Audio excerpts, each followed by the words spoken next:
Hello, ladies and gentlemen. This is Luke Johnson and Bob Schut, and I believe we are on our 14th installment. Did I get that right? 14? I think you did. Okay. We are on our 14th installment of Soren Kierkegaard's Works of Love. And Bob and I just had a very spirited conversation before we got going here. In some ways not. I wish they could be privy to that. Hopefully, I've got enough zeal and enthusiasm for the text, which I think I do, to talk about Kierkegaard very passionately today. And we've split it into two parts. I'll be leading the first section, and Bob will be leading the second. Bob, before we get into it, would you like to say anything? Well, just say that I really did enjoy this section, and I was mentioning to you earlier, I think there's going to be a lot of good questions that can come from this, from both you and from me. So since we're going to split it, it should be interesting. All right, let's get down to it. So, if you have the Harper Torchbooks edition, which is the edition that I'm using, I will be beginning on page 185. What page is that in your edition, Bob? Actually, it's 185 as well. Okay, and what version are you using? This is the Harper Perennial Modern Thought. Yeah. So they're only off by a couple pages, but in case you were reading along with us and you got confused, you can align with the proper version. So, the section begins with this exhortation: "Owe no one anything except to love one another. If it is possible, owe no man anything. Pay your taxes and fees and be obligated to no man." So why is Kierkegaard harping on this point? Kierkegaard intimates that we already have a supreme debt that we do not want to throw off and can never pay off. That supreme debt is to always love one another. It needs to be unimpeded. We need to act from a position of pure love and not coercion based upon previously existing worldly debts. The task is too great to be distracted by other oaths and responsibilities. Yet Kierkegaard cautions us. Sermonizers fail young men, for they do not warn how the world will treat them if they truly understand Christian consciousness. The youth is misled, thinking everything will go right with him if he manages to inwardly develop Christianity. But what is the reality? The more he develops Christianly, the more he ought to be at odds with the world. This is kept from the youth so as to win the soul. But to not reveal it is dishonest and untruthful. And if we doubt the veracity of what Kierkegaard is saying, he points us to 1 John 3:13. "Do not wonder, brethren, that the world hates you." So there is actually a dual striving, double danger within man when it comes to Christianity. First, there's the striving in man's inner being, the striving with himself, working out your salvation with fear and trembling. Then, if you are lucky enough to make progress on that, there is the striving against the world. And we'll talk a lot about what that striving against the world is. That's something that really preoccupied me about this section, because we'll get into concrete correlates that might make us understand that this is more than just a lovey-dovey spiritual message. So like it was said earlier, Christianity has no reward in the world and is frequently met with persecution. Kierkegaard doesn't want to train people to hate the world, though. He thinks it a disease to be so critical of the world, to be so reflexively nihilistic and critical. His solution is to inform the young Christian of the realities, but, and I quote him here, "but make his inward life so strenuous that from the very first he has something else to think about. That you're so busy working out your salvation with your fear and trembling that you don't get caught up, that is, in the dumpster fire that is the world." So, why is being critical of the world a disease in Kierkegaard's eyes? Well, he hints that such an individual wants to be persecuted by the world, to be turned into a martyr, and then, in an odd way, be glorified in worldly terms. At least I think that's what he is getting at. That if you become such a social critic and get the world to turn against you, that your name will live in infamy because you called it. I think that's kind of what's going on here. So maybe I should just pause for a second and allow Bob to interject anything. Am I getting it right so far? Should I continue on? I do have some discussion questions, but what do you think so far? Have I left anything out? No, you're doing a great job. One of the things that he's talking about here is kind of unusual because he's not necessarily speaking about what, I guess, directly pastors or evangelists are teaching, but rather what they're not teaching. They're leaving out certain things that should be taught in order for a believer to fully develop. And we're going to talk about this a little bit more as we go. So I just wanted to just kind of interject that it's kind of a deception by silence, I think he mentions, what we're dealing with. Yeah, an error of omission. We could say it's spiritual neglect. So Kierkegaard is I can't remember exactly where he said this, if this was in the Philosophical Fragments but he would never recommend Christianity for getting ahead in this life. Right.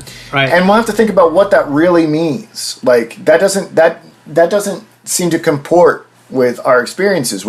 America is a supposedly Christian country, and our leaders are supposedly Christian, right? And where's the persecution? Are you so persecuted because someone said Happy Holidays instead of Merry Christmas? Is that the persecution that's going on here?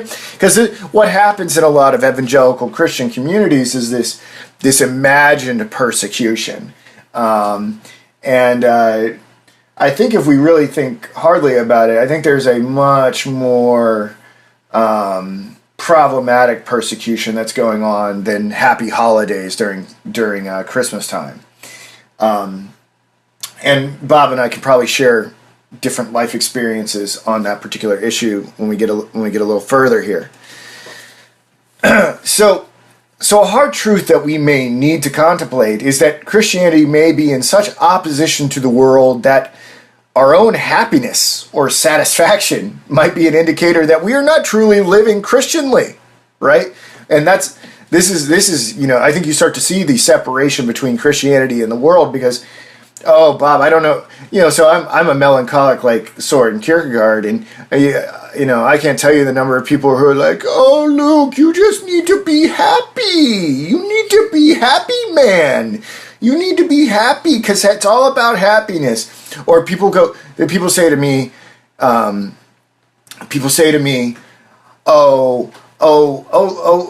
Luke, you need to not be so serious. And then I just think to myself, what do these people think Jesus was doing? Not that I'm trying to say that I'm Jesus or anything like that, but what do people think Jesus was doing? They think Jesus was doing stand-up comedy mics when he was here on earth, going around just making jokes. Once eternal salvation is a very big deal. So, yeah, I might be getting a little bit of feedback on your end, Bob. I'm not exactly sure what's causing it, so I'm going to mute you just for a second. Oh, okay. Yeah. It may have died down now. But anyhow. But do you understand what I'm saying here? I mean, obviously we need to have the joy of Christ, but when we're talking about Christianity, it's a very serious matter. It's not all hippie Jesus stuff. He's in the temple overturning the money changers' tables and stuff. Oh, yeah. I think you're right on target with this. I'm just fascinated by what you're saying myself, so just keep it up. You're doing a good job. Right. Well, I think a lot of people forget that Jesus was a very dangerous man, that he was a revolutionary in a lot of ways, and that he was trying to challenge the status quo, and doing that is not necessarily fun all the time. So I don't think it's fun ever. I mean, ultimately ended up in his crucifixion. So we can obviously see why this would be problematic when recommending the faith to a pagan. Hey, you need to adopt this belief system that's ultimately going to be, it is going to put you at odds with the world. So I just have to mute you for a second there. There's some feedback. But what are we left to conclude after a passage like this? And let me read the passage to you. It's from page 187. It may well be possible that a pagan at the time of death can justifiably call himself happy because he has slipped through life and even past all misfortunes.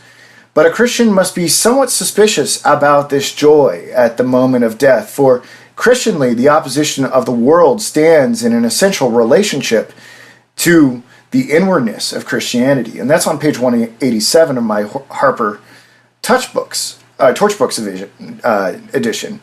And I'm gonna put some questions out here, and I'll unmute Bob so he can come in and weigh, and hopefully our little feedback issue is resolved. But in fact, we might be able to know how earnest and sincere our Christianity is the more we are mocked and scorned by the world. But what if the world were to become good and openly embrace the self-renunciation of Christianity and its unlimited commandment of love? Would we have reason to question those circumstances? Are we to think that if the world loves us, we have not Christianly lived?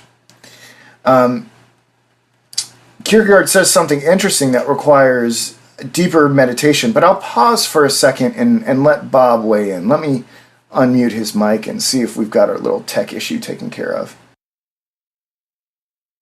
And we're back. Sorry for that little audio issue, everyone. And what I was talking about before we went to break is I'll just ask the questions again. In fact, we might be able to know how earnest and sincere our Christianity is the more we are mocked and scorned by the world. But what if the world were to become good and openly embrace the self-renunciation of Christianity and its unlimited commandment of love? Would we have reason to question those circumstances? Are we to think that if the world loves us, we have not Christianly lived?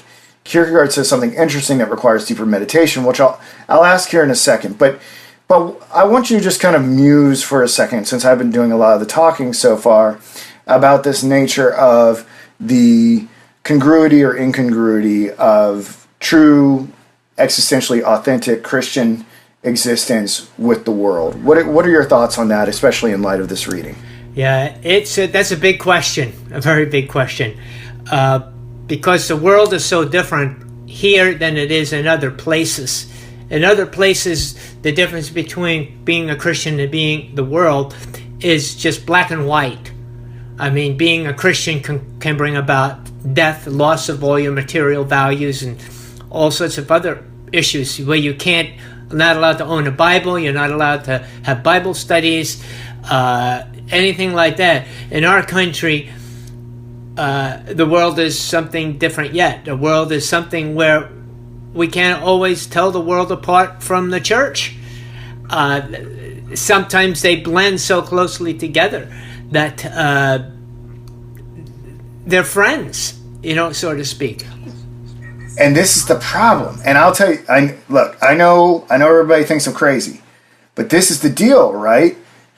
If the world could be orchestrated in such a way that it looks like Christianity and the world are friends, then no one cultivates the inwardness and the relationship to God like they ought to, right? And I believe that theologically speaking, this might be something akin to syncretism, right? Like where we're sort of, like we have this sort of mixing of our civil religion, right, with our Christianity, where people believe that America is sort of this Christian state. So they don't necessarily feel like they are at odds with the state, that maybe even they are carrying out their Christian duty, like onward Christian soldiers or something like that, if they're doing what the state tells them to do. Or, we might have the Christian holidays mixed in with our materialistic and consumerist society. So we think we're being good Christians if we put up Christmas trees and have people bow down before a tree and deck it with gold and silver, as we're strictly prohibited from doing, as it says in Jeremiah, right? And so on and so on and so on, right? That there actually might be something more nefarious by making it look like there's something innocuous about Christianity cohabitating with modern Western life. Do you see it that way, or am I just being a wild man again? Oh, no, I've seen it that way for years. I've seen it developing And I just thought it was kind of me seeing things differently than everybody else. Because I think you and I, Luke, are in a minority. Maybe the idea is beginning to catch on a little bit more today because it's becoming a little more obvious and people are thinking about it a little bit more. But it wasn't always like that. And churches are definitely not open to that idea. Most churches are not open to the idea of separation of church and state. Many of them are perfectly happy with the blending. In other words, the way I teach it is, when Jesus says, narrow is the road and narrow is the gate, and he compares that to the large gate and the large road. I think that what we've done in our faith is what happened in Kierkegaard's faith, is that they've just kind of plowed the gates open and let everybody in, and they've plowed the road open where everybody can enter in to the kingdom now. And so there's no differentiation. And this is what Kierkegaard was writing to that audience, and that's why it rings so true to us, is because it's true in our audience today. We live in, and in my section, I'll kind of get into that idea a little bit more. We live in a Christian country. Everybody is Christian here, or at least. Yeah, right. Yeah. And so, how do you separate yourself from this kind of a situation?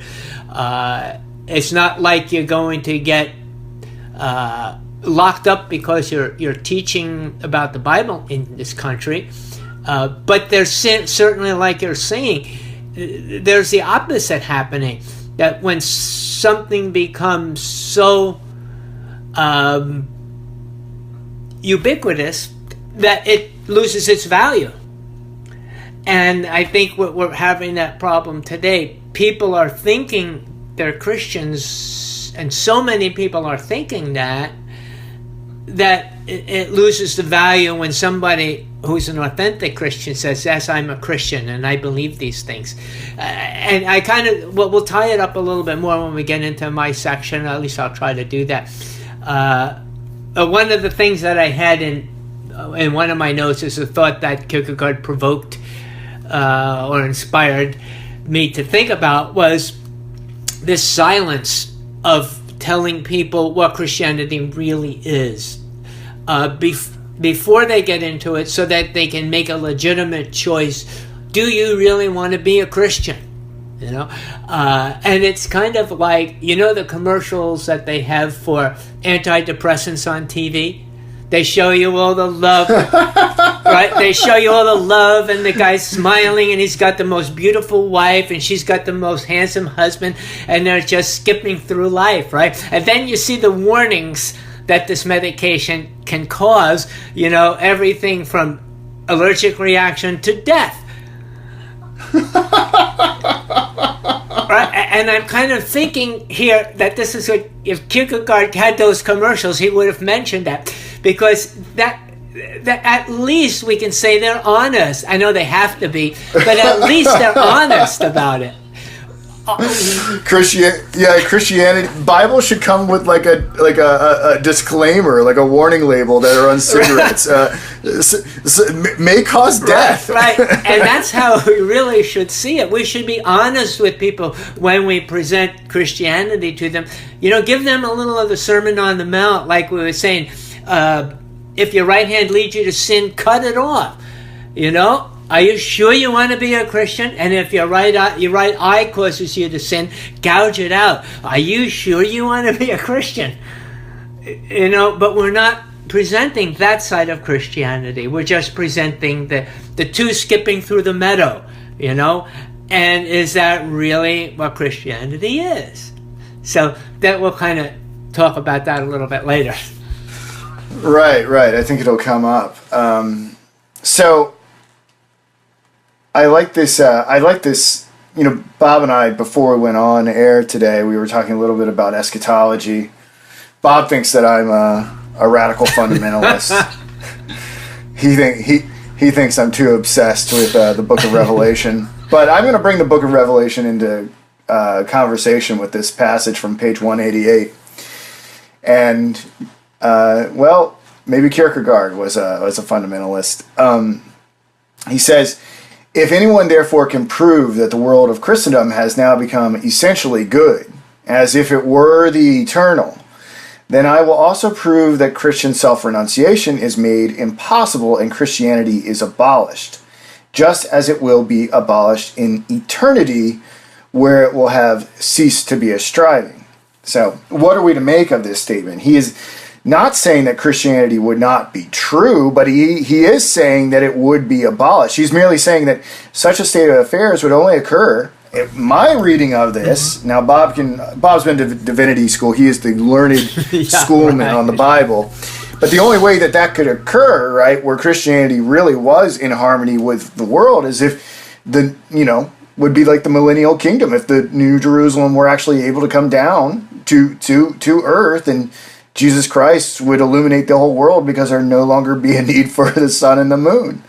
And in that way, Christianity, whatever it would be like in the millennial reign, and Bob's written a whole book on what he believes about millennialism. I believe you said you were an amillennialist. Yeah. If I have your position right. But if there is actually a millennial reign where Jesus comes to rule here again on earth, which is what I'm seeing, then Christianity takes on a somewhat unimaginable new form in those circumstances. I don't know if there would be this sort of conquering of the self and conquering of the world. There might just be this blessed harmony with Jesus then. But what did you make of this passage, Bob? Yeah, this idea here is the world really Christendom? Have we invited the world? Have we opened up the gates so wide as to let those who celebrate holidays become part of our faith? How? But the problem then becomes very difficult. How do we renounce the world when we're part of the world? How do we renounce the world when they accept us and we accept them? Is there any renouncing of the world? I don't hear that message preached anymore. Now, it may be simply because I go to a different church. I don't hear it. But we don't renounce the. How can we renounce the world when we're part of the world? And that's what Kierkegaard's message here is that you can't renounce the world when you're part of it. And I also thought here it's as though the devil has put on sheep's clothing and is fooling all the Christians into believing that the world is truly filled with sheep. Oh, it's not as if it has happened. But we have to also remember in the gospel that Jesus warned against this. He gave us that very example. Beware of those wolves who are in sheep's clothing. And apparently we're not taking that warning seriously. So you're probably going to talk a little bit more about self-renunciation.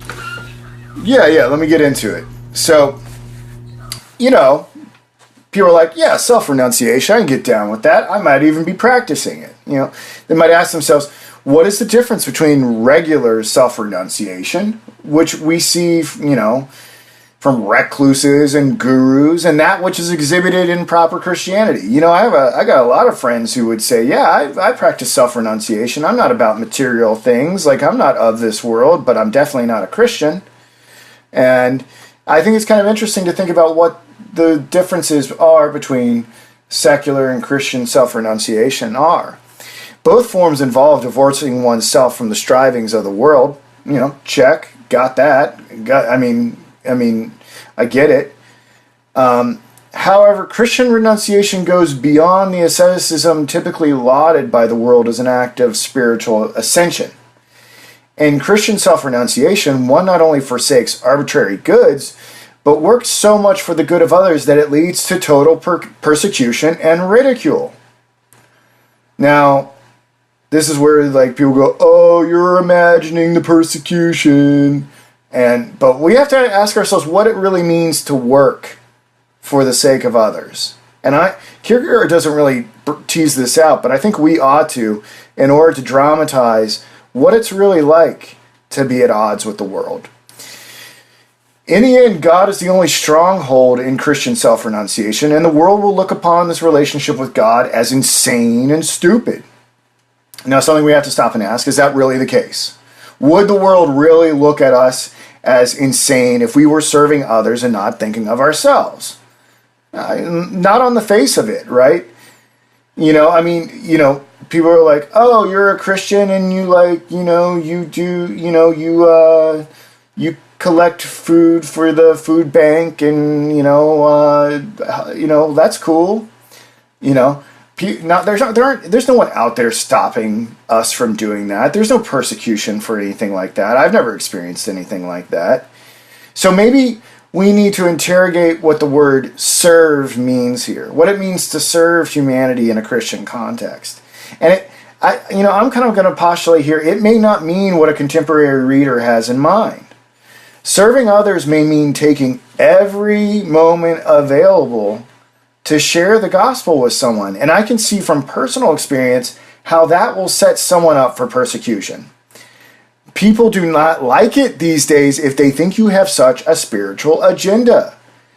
And so what I want to ask you is, do you think there is something to the way Kierkegaard is envisioning the love for others and how living Christianly will lead to persecution? Does this loving others involve sharing the gospel and teaching people that it will automatically set you at odds with the world?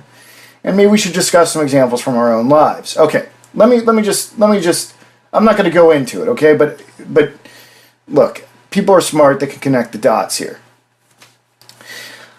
I am obsessed with truth. I hate deception. I try to share what I believe the truth to be about the gospel, and I try to expose deception in our world in private conversations that I have with individuals that I think might be receptive to it. That does not go well the majority of the time. There are certain narratives that we have told ourselves as Christians, as Americans, as rational people. We don't want to hear a countervailing view. And I will tell you personally, I have been ridiculed for it. And I'm waiting for a larger persecution to come. Now, I'm not going to go into any of those things. I've talked to Bob privately about some of those things. But that is how I am seeing some of the ridicule and persecution going on in my own personal life. What about you, Bob? Do you have an example from your life about what Christian persecution may look like in the modern West? Well, it comes about differently. What I have in my notes that I kind of thought about is that when we speak about if we speak about eternal damnation for those who don't accept Jesus, we're considered a fool. We're considered foolish, and not just a fool, but a radical. A radical. That's right, or a fanatic, and so that creates a certain kind of persecution. It's not drastic. It's not that we're getting beaten for it, and I don't want to make it sound more than it is, but people will ostracize you. They don't want to have anything to do with you because you're speaking about things like eternal damnation, and they don't want to hear that. If one does not speak about turning the other cheek, loving your enemy, and eternal damnation, then the world has no problem with our faith as long as we take care of their homeless, build hospitals, etc. As long as we keep our mouths shut about the teachings of Jesus. Okay? And that's what we do. We do all those things, but we keep our mouths shut today. We don't talk about eternal damnation, turning the other cheek, and loving your enemy, because that puts us at odds with other people. So we take the path of least resistance. But if these do not speak about the full gospel, they're completely accepted. As long as they're silent about the gospel, everything is okay. But this is a deception. Now, we've altered and changed Christianity to make it palatable, just so that we don't suffer persecution. Yep. And we've altered it in so many ways. And so that's my comments on your section there. Yeah, I think we're talking about the same thing in a lot of ways, just sort of differently, right? But we're devaluing the primacy of the Christian doctrine in order to make it conform to the world. Mm-hmm. So, and I think maybe you anticipated a lot of the remarks I was going to say about, the nature of eternal damnation. Thought it was interesting that Kierkegaard said the world only appreciates secular forms of self-renunciation, and boy, is that true. And he gets a little conspiratorial here. He says he compares the situation to someone circulating counterfeit money, which requires a discerning eye to distinguish. Meaning that there are all these sort of like false self-renunciators out there. I won't name any names, but, I think we can think of any number of gurus that have professed some sort of detachment from the world. Kierkegaard adds an interesting wrinkle to the conversation. He claims that it is possible for certain individuals to pass themselves off as engage in the act of self-renunciation and having the God relationship. The world will even honor them, just like the secular counterfeits. So, why do these religious ascetics bear more in common with the secular ascetics than those who are practicing Christianly? It seems to have everything to do with worldly show, where they receive honor for this. We might need to cite some examples to make this clearer in the mind's eye of the audience. What would be correlates of each, of how so-called spiritual people earn honors in the eyes of the world, and then we should contrast this with the Christian who really relates to God but becomes a mockery in the eyes of the world. And like Bob was saying earlier, again, it seems to come down to the nature of the love we extend to our fellow man. I have the suspicion that Christianity would be rewarded just as well if it never transgressed the humanitarian categories like Bob mentioned earlier and preached a gospel of works, peace, and love, and not a gospel of intense inwardness and repentance before God. And I think this must be what is going on, and I'm seeing some support for this idea in the final passage that I'll quote, and I'll let Bob muse a little bit more philosophically on it, and then I'll let him take over. But on page 189 through 190, Kierkegaard says, Christianity discovered a danger which is called eternal damnation. This danger the world regards as ridiculous. Now let us imagine a Christian witness. For the sake of this doctrine, he risks battle with the mighty ones who hold his life in their hands and who must see in him a disturber. This will indeed cost him his life. At the same time, his contemporaries, with whom he does not particularly strive, but who are spectators, find it ridiculous to risk death for the sake of such foolishness. So, I think we can think of maybe some spiritual analogs of people who claim to have some sort of God relationship. I don't know. I see this primarily within, kind of a new age community, to be honest.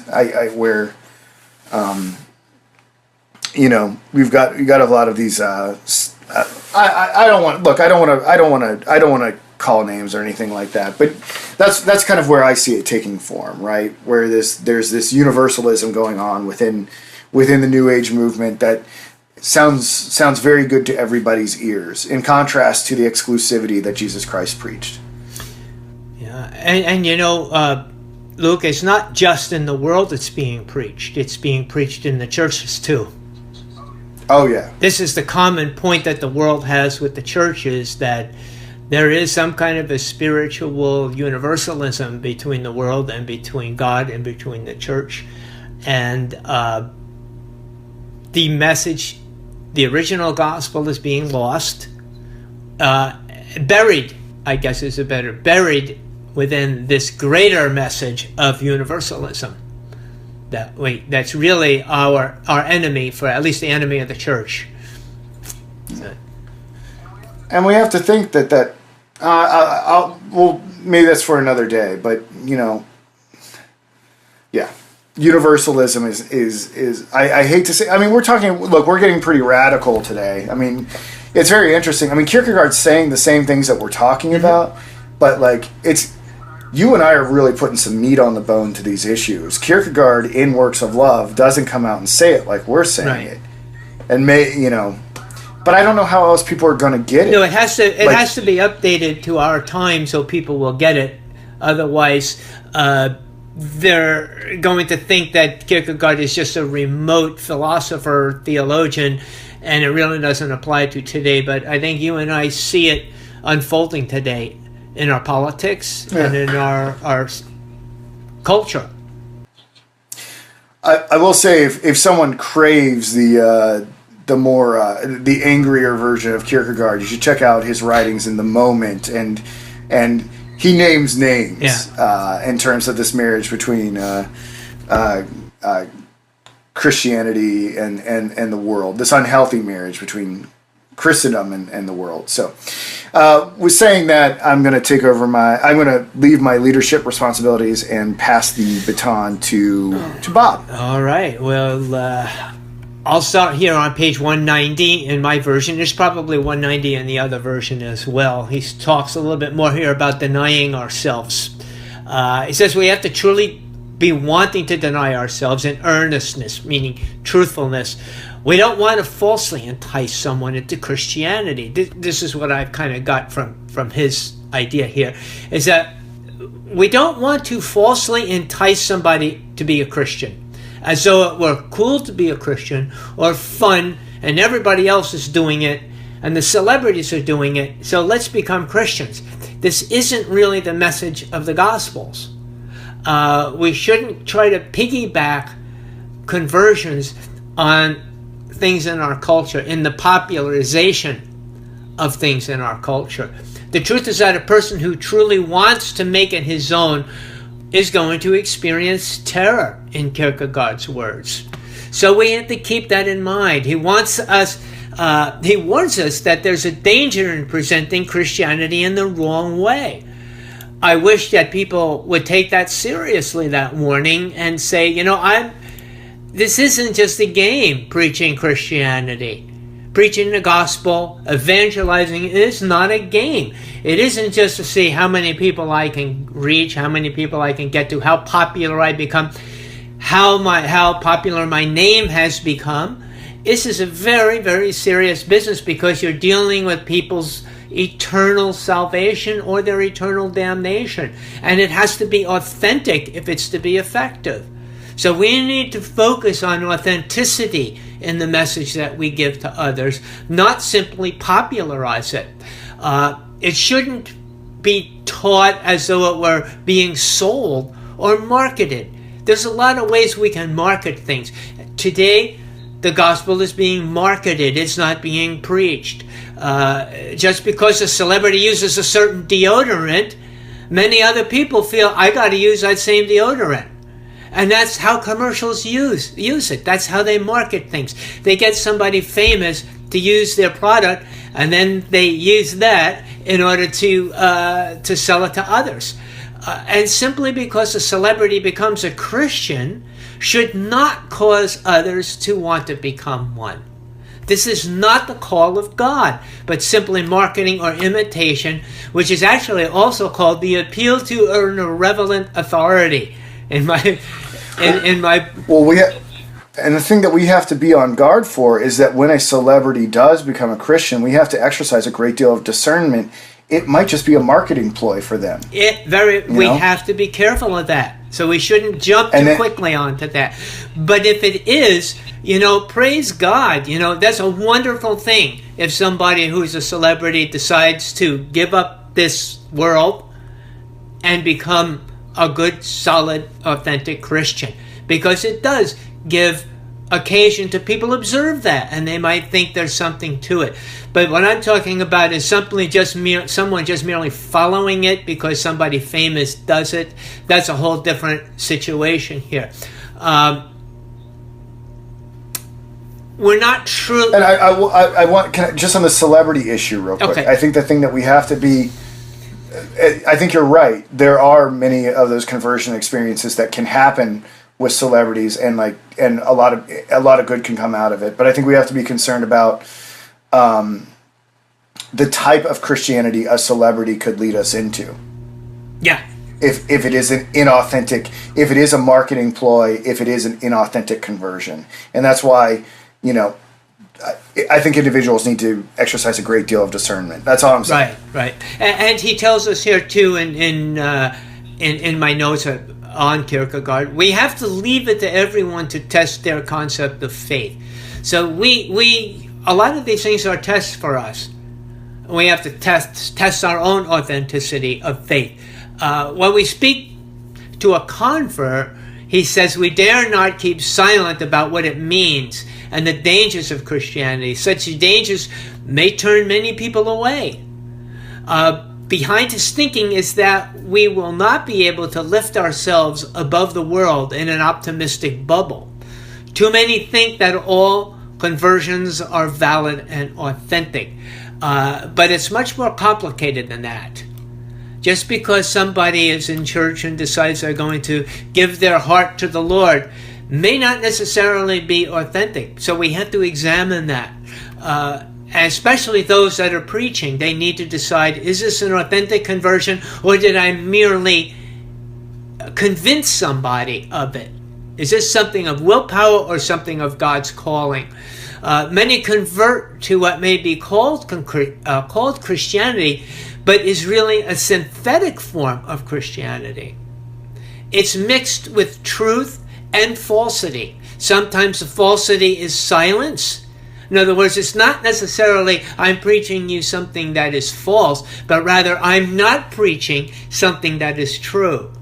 And we find this in the cults, what I would call cultisms, that they may be preaching truth, but they're leaving out an awful lot that is part of that truth. And it's a lie because they're not delivering the whole truth. We have to be willing to deliver the whole truth.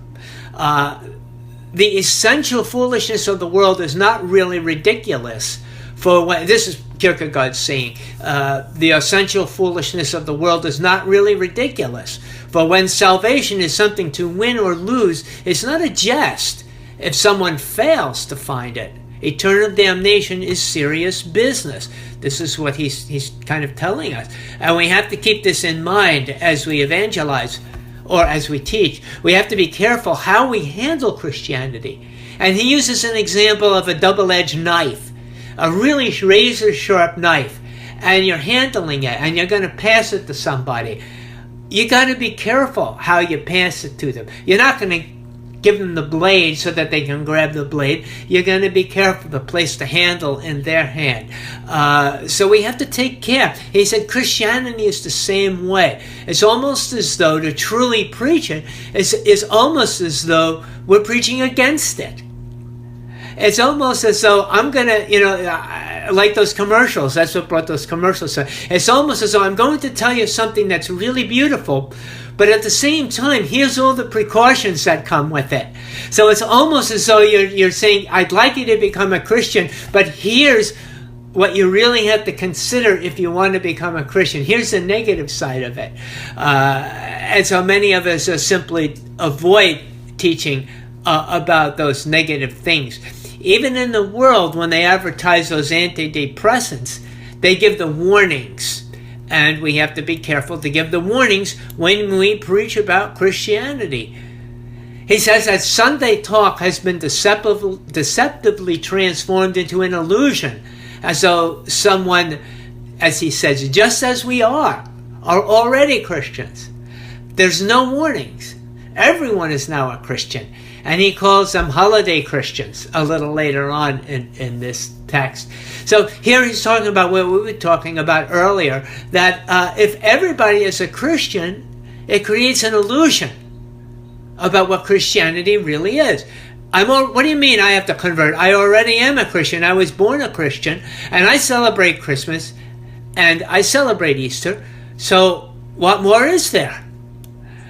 Is that Christianity is divinely understood as the highest good, but it has its dangers because it's considered foolishness in the world. It says that the offense of Christianity is always there. We must be very careful when we recommend it to everyone. We must be honest and tell them that they ought to expect to be rejected and found foolish by the world if they follow through with their faith. Even Christ recommended to his disciples that they would be hated and put to death for their faith. Now, page 192, I have a little piece I'll read here about this. He says, if it's true that so many Christians, in quotations, in these times miss the point of Christianity, how does it happen except that the possibility of offense, this dreadful thing, escapes them? What wonder then that Christianity and its salvation and tasks can no longer satisfy the Christians. They cannot even be offended by it. And that's the issue, that Christianity, if it's preached in the way we're going, it's no longer going to offend anyone. And how are you going to know who's a converted Christian and who isn't? And how do you deny the world when you're part of the world? There's nothing to deny. So, of course, we have this smoothed out version of Christianity, this synthetic form of Christianity. Christianity has gone through centuries, he says, of intercourse with the world, and it's become like a fallen Christianity, like a fallen angel. Perhaps it's only the possibility of offense that can awaken those who have fallen asleep. So he's saying that Christianity has somewhat fallen asleep at the wheel. And the only way to wake it up is with this offense. But they've neglected the offense as well. So it's up to people like you and I, Luke, to bring up the offense again, whatever cost it will take. And then on page 192 on the lower portion is another quick little quotation here. Only the possibility of offense is able to waken those who have fallen asleep, is able to break the enchantment so that Christianity is itself again. So he's all for bringing Christianity back to what it was when Christ preached it, and when the disciples preached it. And we have to awaken or at least waken up the church to Christianity again by preaching the offensive Christianity, which we'll talk about in a minute.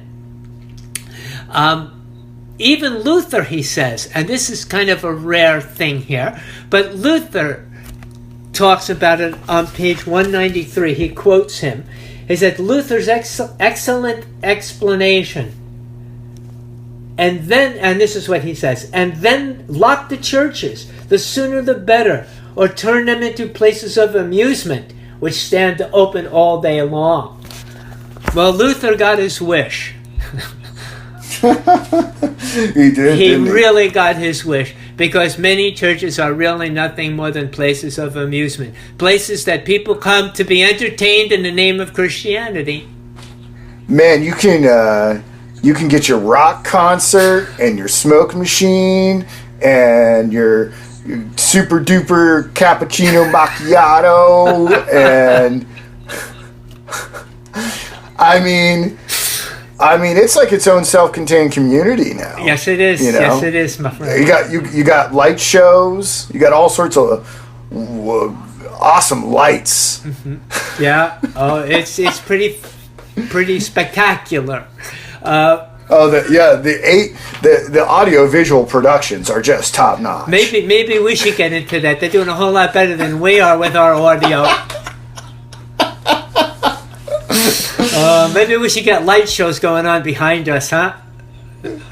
Well, you know what? It's an interesting question. I think the fact that we run things on such a shoestring budget makes it... the fact that so many things can go wrong and that we have such limitations, I think we have to just rely on our content being good, well, you know? What a novel idea that is. You're on fire today, Bob. Well, our little warm-up show just got me going, huh? He says that the world was once offended by the Christian, but the world has changed and now imagines that it is Christian. We live in a Christian country today, don't we? We celebrate Christmas and Easter, don't we? The world has adapted, or rather adopted, our faith as long as we can eliminate the offense. Now, what is this offense that we keep talking about, that Kierkegaard is speaking about? It's God coming as Jesus Christ, dying for the sins of man, producing a sense of guilt in us, that we are sinners. And it's these teachings that we have to deal with. But I wanted to run that off you, Luke. What do you think is the offense that Kierkegaard is teaching when he speaks about the offense of Christianity? What does that mean to you? Well, it means something different than it did when we looked at philosophical fragments. When we looked at philosophical fragments, what he was trying to do was to dramatize the total incomprehensibility of the God-man, of the paradox that's at the center of the Christian faith. And here we get with Works of Love, we have him bringing in concepts of eternal damnation, which is interesting. To be honest, I don't really hear... I think this may be the first time I've ever heard of Kierkegaard speak of the possibility of hell. He's not a big hell guy. No, no, he's not. So this might be a landmark moment. But I agree with the nature of the offense, and I agree with this idea of people just somnambulating, to be enchanted, to be asleep. I mean, when I read the Bible, over and over again, it's awake, awake, awake, awake, be sober, be awake. And then I go back and I listen to all these Puritan sermons from like Spurgeon and Jonathan Edwards and a variety of other people that were once household names but are no longer. And nearly every other sermon is awake.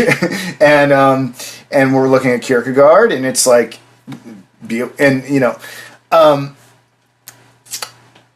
look, I mean, I think ultimately the offense is still going to be the concept of crucifying the intellect on something such as the cross, such as Jesus Christ being a total impossibility within naturalistic categories, and that we have to go beyond reason and have some sort of other relationship with God that is non-scholastic. But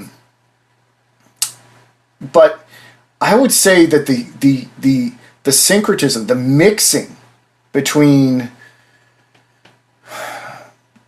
Christianity and this world has gone so far, and the wool has been pulled over our eyes so much in the time that has elapsed between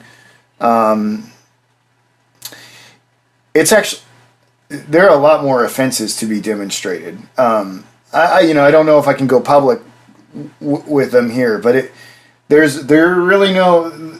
If you read the Bible and you look at what's being espoused by the authorities everywhere, they're not matching. And at some point you have to make a decision about what you're going to believe.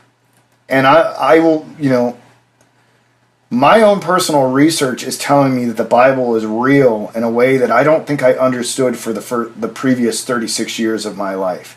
Now, it's not appropriate probably right now for me to go on about the layers of the deception. But there is plenty to be offended about, and there's a plenty to offend people about. But just read your Bible, and read your Bible, and you will see very quickly how much nearly everything you think you know does not match it. And so you're going to have to make a choice. Man's wisdom or God's. Yeah. And if you really want to focus in on one particular area, read the Sermon on the Mount and then reflect upon that and what you hear preached compared to what Jesus actually preached. And I think you'll find that Sermon on the Mount will be very offensive. Okay. The world doesn't. Can I ask you a question? Yes, absolutely. Because I wanted to get this in, and I didn't want to move past it. So sorry to interrupt. No. Do you think it's possible to have an authentic celebrity evangelical in this country? Someone that would deliver these truths? Like, we have celebrity pastors, right? Like, and you probably know their name pretty well. I don't even know if it's worth even mentioning. People think of a celebrity pastor. Like, their names are usually front and center. It's not like it's usually so and so ministries, right? Like, it's about them, and I think that's a good sign to know that. I think that's a good sign to be skeptical. Could a person who is actually espousing the gospel truth really attain any sort of significance in this culture? Or would they always be marginalized as some crazy person on the sidelines? Do you think that would even be possible? Is it happening right now? Is there someone that you think is out there that is getting the right amount of attention? Oh, that's a tough question to answer. I hope that there's somebody that can rise above it. I don't know a lot of them really. I don't spend a lot of time listening to them. But I understand there are some of the people that I know have favorites. Then they seem to be echoing a lot of the truth. So I would say I hope that there are evangelical pastors who are celebrities but don't think of themselves as celebrities. I hope that there are some out there. And we shouldn't probably exclude them as a possibility, because they could be very beneficial if they preach the true word. And hopefully that's what they're doing. I would say that they're very rare. The fact that they would be made a celebrity is a difficulty, because most people don't want to really hear, the offense. But I think a lot of them will tiptoe around the offense. And I think that they have to, but I think later on I can answer why they do that, and I'm not going to put fault with them for doing it in certain cases. So I'll get to that and see if I could give you a better answer. Sure. Okay, it says the world doesn't want to know that the requirement of Christianity is having a relationship with God. This is that second part of that he was talking about, that there was two parts. The second part here is not just repenting, not just self-denial, but it's having that relationship with God. They want to keep it more as an ethical ideal, or mix it with other religions, to syncretism with other religions, by taking only the points that they like. This is what I see going on in my faith today, in Christianity, is too many people are just picking out different points that they really like. These saying of Jesus, that saying of Jesus. Oh, I like what Paul says over here in Romans, and I like what Peter says in Peter. Putting it all together and creating their own little home game of Christianity. And that's not how you do it. You just don't pick out the verses you like. You have to take all of them and put them together. But that's what I think we're doing today. I think that pastors are in a position to do that. They pick out certain passages that they want to talk about each Sunday, each week. And when you put those passages together, you can create your own little version of Christianity. So we have to be careful to make sure that what we do preach is a good balance of everything and put it in context. It's an awesome responsibility, Luke, to be a pastor or a teacher, because you really have to work at it. And you have to be so conscious that I might be misleading people if I don't do it this way. So it's an awesome responsibility that I don't always envy pastors for being pastors. If a person isn't self-interested, the world considers them eccentric. It's also considered eccentric to turn the other cheek and to love your enemy. Again, part of the offense. The world at its best has a holiday concept of God and this personal relationship. So here's where he actually brings it up. He's saying that most people think of Christianity in terms of its holidays. At Christmas time, we worship the little baby Jesus. Who doesn't love baby Jesus? And, who can say anything bad about the Easter bunny, right? Man, can you imagine talking... Well, I actually can say some bad things about the Easter bunny. All right, I'll leave it to you. And it's... I know, I don't want to... Look, I think we're all adults here. You should look up the Easter bunny's connection to Ishtar and Isis, an Egyptian Babylonian religion. I'm sorry. I don't know if we should be having the bunny in church. Well, I was almost asked to leave one time in a Bible study many years ago when I started bringing up things about the Easter bunny, and they didn't like hearing it. So yeah, don't you go after our bunny. Yeah, and two stories here. Yeah. Well, this is the thing that's absolutely crazy. When we mix in things like Santa Claus and the Easter Bunny, when we do this syncretism, little children start to think that Jesus, the Easter Bunny, and Santa are all the same. And so when they grow up and realize 2 of the 3 are false, how are they supposed to conclude anything but that Jesus was false as well? Right. That's right. It enters confusion into our faith. It's a difficult issue to deal with now because it's been so accepted. It's just very difficult to deal with and to work with. But it can easily be taken that those who celebrate such holidays now can claim to be Christians. Right?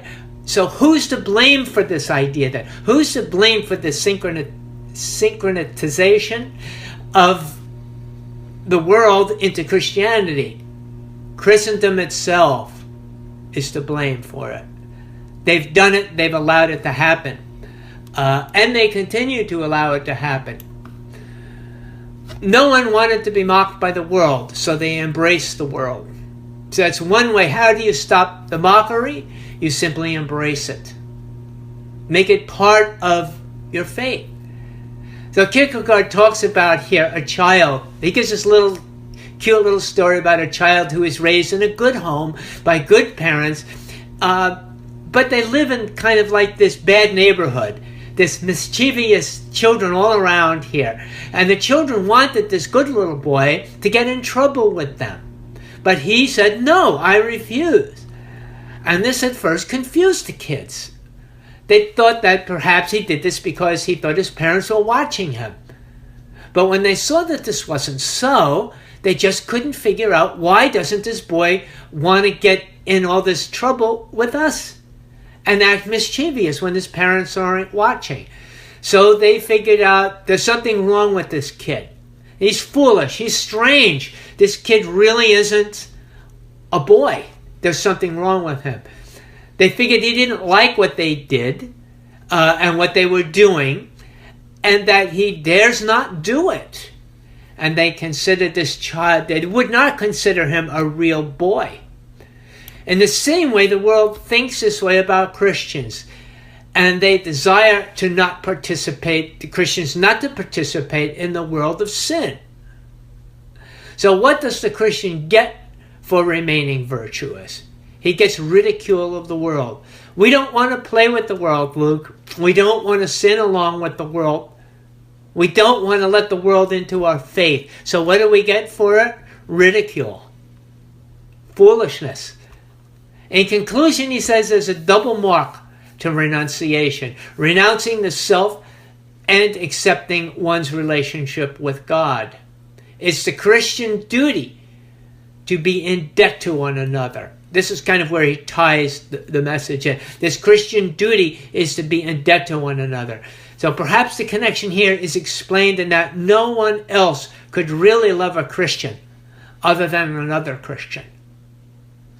How could a true Christian can truly only be loved by another Christian, because the world surely isn't going to love him. And it reminds me here, this whole passage, and the reason I wanted to get back to you on that here is because Jesus taught about this, but he taught about it differently. And I think we have to have a little patience with pastors and evangelicals and celebrities and so forth. A little bit of patience. So it's a little odd for me to do this, but I'm kind of preaching a little bit in their favor here. I was like, whose side are you on here, Bob? I know. I'm going to jump on the fence just for a little while here, because Jesus preaches here. He gives a parable about the seeds. And he says, when anyone hears the word about the kingdom and does not understand it, the evil one comes and snatches what was sown in his heart. This is the seed that's sown along the path. And then he says the seed sown on the rocky ground is the person who hears the word and immediately receives it with joy. but he has no root in himself and does not endure. When trouble or persecution come because of the word, immediately he falls away. And the seed sown among the thorns is the person who hears the word, but worldly cares and the seductiveness of wealth chokes the word, and it produces nothing. But as for the seed sown on good soil, this is the person who hears the word, understands it, he bears fruit, yielding 160, 30 times what was sown. So here, I think Jesus is giving us this parable and telling us that, look, this is what you're going to run into, regardless of what happens. People are going to hear the word depending upon their own character, their own nature, how they react to the word. So all that we can expect from an evangelist is to please preach the seed of faith. You know, the rest is kind of up to the individual. They'll find other people to nurture the seed of faith. I only wish we had celebrity pastors and celebrity evangelicals who were able to help the seeds to grow. They're very busy planting little seeds of faith here and there, but nobody is really helping the seed to grow, to water it, to nurture it, to teach about the offense of Christianity.